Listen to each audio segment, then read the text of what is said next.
Assalamualaikum warahmatullahi wabarakatuh. Om Swastiastu, Namo Buddhaya, salam kebajikan. Sahabat-sahabat dimanapun juga berada, benar-benar para pemburu ijazah ini pontang-panting keluar masuk persidangan, sahabat. Baru-baru ini ada lagi informasi bahwa sidang di PN Solo itu ditunda lagi.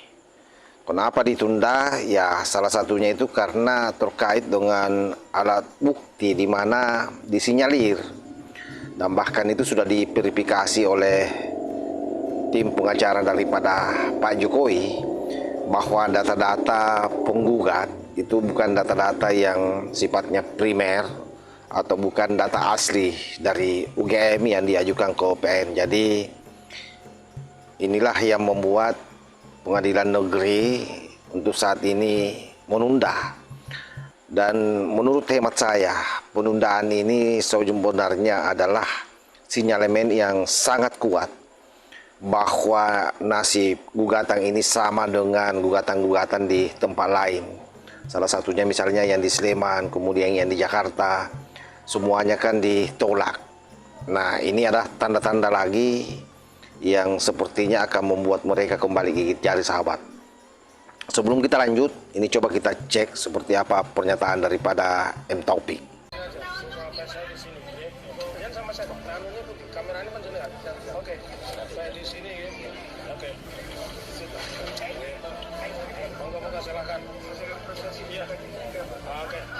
Terima kasih atensi rekan-rekan semua. Jadi persidangan hari ini ada beberapa hal yang menarik. Yang pertama, menurut versi kami, sidang berikutnya itu adalah pemeriksaan saksi. Ternyata oleh majelis masih diberi kesempatan. Yang pertama tentu itu haknya dari para tergugat, dan tadi rekan-rekan semua lihat tergugat itu satu, jadi PK buktinya nanti satu ya. Lalu pihak kepolisian akan menyajikan bukti. Tapi tadi ada yang menarik kan, kami kan tidak memberikan daftar bukti kepada pihak kepolisian ya. Kenapa Pak Agus? Kenapa kita dengan daftar bukti kepolisian? Karena dari awal ya plan tidak punya etikat baik untuk menghadiri. Setelah 4 kali sidang dari kepolisian Republik Indonesia baru menghadiri, itu mengatakan bahwa dia tidak punya etikat baik. Semestinya dari awal dia menghadiri dan mengikuti proses jalan sidang di Pengadilan Negeri Surakarta. Jadi tadi memang kita anggapannya tidak ada. Ya, jadi itu ada satu dinamika. Kami tidak menyerahkan daftar bukti kepada kepolisian, itu bentuk dari konsistensi kami ya. Terus ya mereka kan pihaknya sama gitu kan.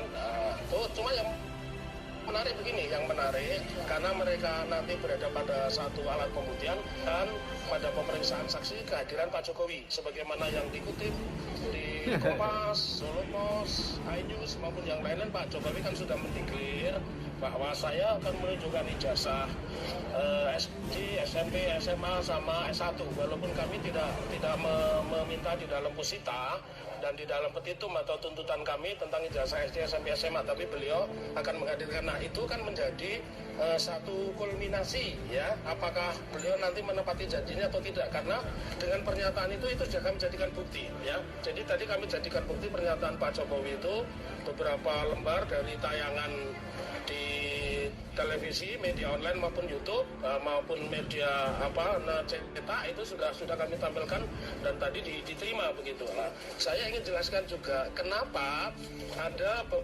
beberapa alat bukti kami itu dinilai tidak valid. Karena itu paket dari Bogor ke sini ternyata hilang. Kan tidak mungkin diproduksi lagi karena itu cetakan tahun 88. Kemudian yang kedua juga ijazah Insinyur Bambang yang lulus tahun 85. Kan tidak mungkin kalau ijazah yang asli tiba-tiba dihadirkan di sini ternyata hilang. Nah, Pak Jokowi aja yang menunjukkan kepada teman-teman media aja nggak boleh pegang, nggak boleh mengutrat kok. Nah, ini jasa asli.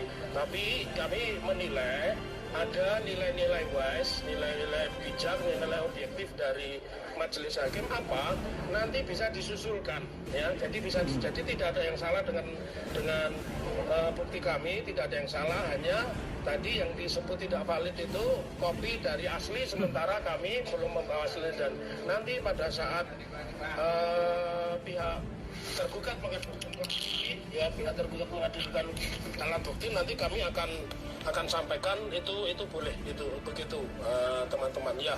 Mas, tadi kan ada 5 bukti yang Oke. diajukan dari Ya. PP5 kan menyebut Satu-satu dulu nih. Kenapa? mungkin nomornya itu berbeda.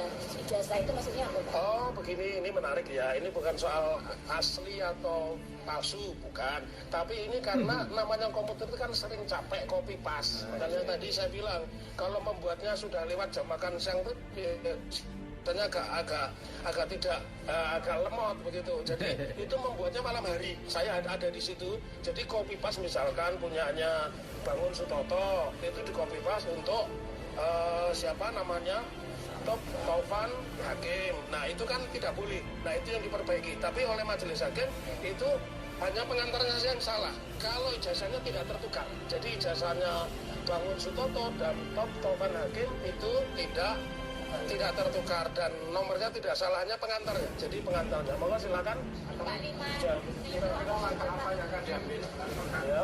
Ketika sidang berkali-kali ini dari berkali-kali tidak pernah hadir. Ya itu apa yang akan kita ambil? Ya langkahnya kepada ya nanti Pak Hakim itu ya. Oke, monggo yang lain silakan. 5 bukti tadi itu ada rinciannya. Oh boleh. Ini apa? 5 alat bukti tadi, yang pertama tentu kartu tanda penduduk, NIK-nya pas. Kemudian yang kedua ijazah. Ya, kemudian yang ketiga adalah transkrip nilai, ya. Terus apa namanya yang menarik justru yang bukti di 30 dan 31 itu 30 dan 31 coba dibuka 30 31 lagi. Nah ini Pak Jokowi menerangkan bersedia memperlihatkan ijazah aslinya di depan pengadilan. Nah ini kata kunci dari kami ya, kata kunci dari kami.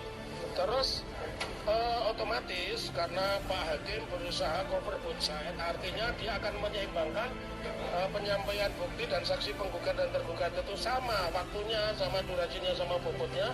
Tentunya pembuktian dari pihak kami tentang menghadirkan saksi, misalnya ahli digital forensik, ahli neuropolitika yang bisa membaca wajah seseorang, membaca foto antara pupil mata dan sebagainya asli atau tidak, itu tentunya juga akan tertunda.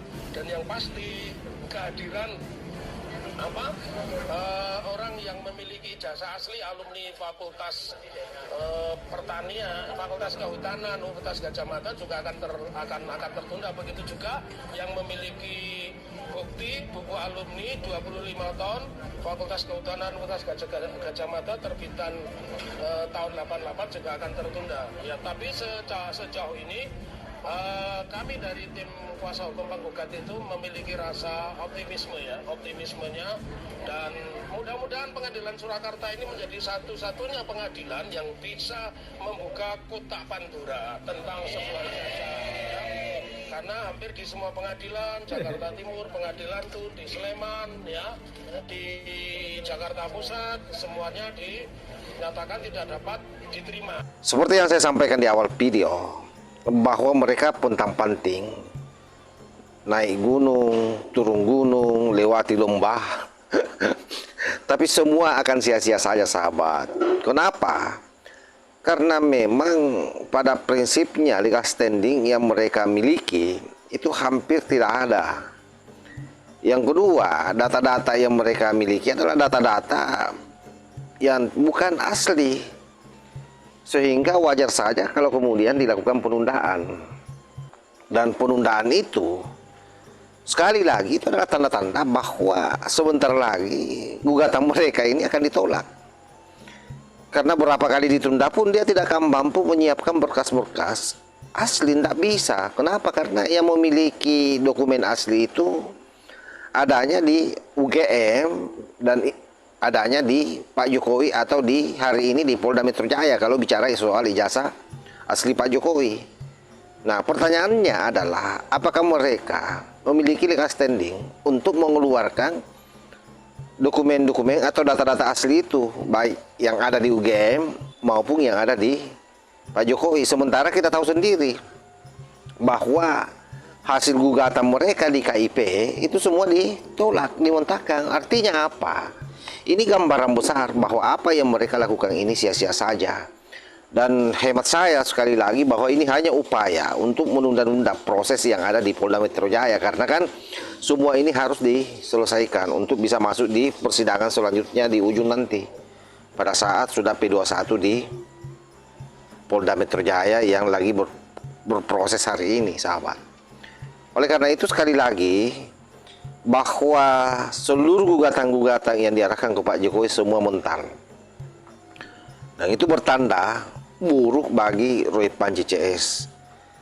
Bagaimana mungkin mereka melakukan gugatan berdasarkan berkas-berkas palsu? Dari situ saja kan sebenarnya mereka ini sudah bisa dipidanakan. Karena ini yang dimaksudkan membawa bukti palsu. Pada akhirnya nanti yang muncul juga saksi palsu. Apalagi M. Taufik ini kita tahu bagaimana dia pernah memframing salah seorang sahabat Pak Jokowi yang katanya itu adalah merupakan calo karcis di salah satu terminal bus di Surakarta.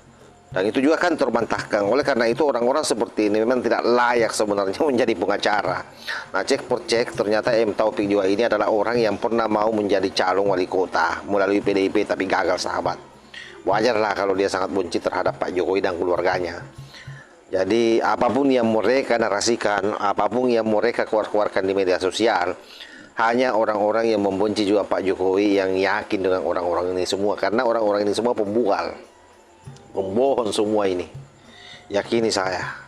Saya kira begitu, sahabat ya. Wallahul muwaffiq ila aqwamit thoriq. Wassalamualaikum warahmatullahi wabarakatuh.